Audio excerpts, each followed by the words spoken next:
नमस्कार, आदाब।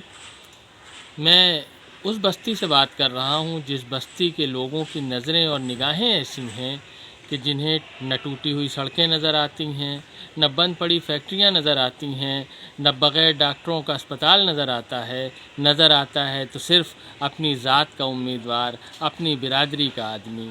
जी हाँ, मैं बात कर रहा हूँ उस बस्ती की कि जहाँ अस्पताल है तो डॉक्टर नहीं, जहाँ बच्चे हैं मगर स्कूल नहीं, अगर स्कूल है तो इतनी दूर कि 25 से 50 किलोमीटर रोज़ का रन होता है बच्चों का, जिसमें रिस्क फैक्टर भी बहुत बढ़ जाता है।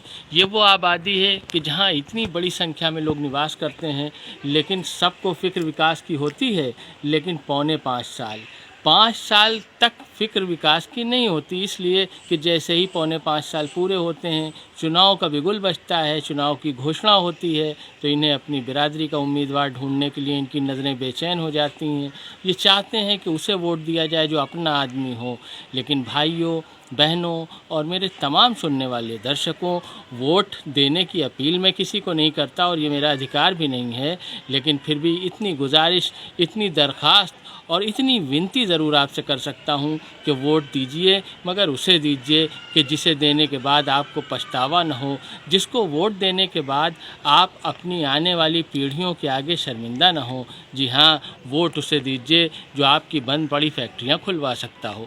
आपने देखा कि टिकट मिलते ही प्रत्याशी आपकी बस्ती में आता है और कभी दरगाह से, कभी मंदिर से, कभी किसी और धार्मिक स्थल से चुनाव प्रचार की शुरुआत करता है। कितना अच्छा होता अगर आपका प्रत्याशी किसी बंद पड़ी फैक्ट्री से चुनाव प्रचार की शुरुआत करता, किसी टूटी हुई सड़क पर पैर रख के ये हलफ लेता, ये कसम खाता कि इस सड़क को बनवा दूंगा। लेकिन ऐसा नहीं होता, क्योंकि वो जानता है कि आपकी धार्मिक भावनाओं को उजागर करके उन्हें थोड़ा सा हरकत में लाके वो चुनाव जीत सकता है। मगर आपकी ज़िम्मेदारी है कि आप इतनी होशियारी से वोट करें कि जिसे आप चाहते हैं कि जीते तो आपकी बस्ती का विकास हो, जो आपके लिए फ़ायदेमंद हो, जो आपकी आने वाली नस्लों के लिए फ़ायदेमंद हो।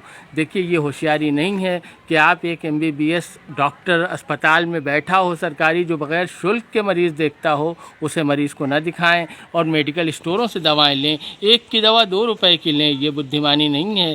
बुद्धिमानी ये है कि जो जिस मरज़ का इलाज करता है उस तक आप जाएं, जिसने जो डिग्री हासिल की है उस तक आप जाएं। यही सूरत हाल इलेक्शन की है।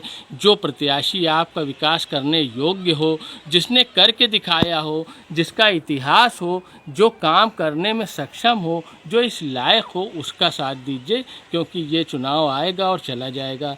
लेकिन आपकी ज़िम्मेदारी ये है कि आप ऐसे आदमी को खड़ा करें, वो जीत रहा हो या हार रहा हो या बिल्कुल ना जीत रहा हो, लेकिन फिर भी आपकी ज़िम्मेदारी ये है कि कल आप जवाब दें हों तो आप ये जवाब डट कर दे सकें कि आपने अपना ज़ाती वोट उसे दिया था जो आपकी बस्ती के लिए बेहतर था। मैं सईदुज़्ज़मान नक़वी, जायसी पत्रिका के लिए। धन्यवाद।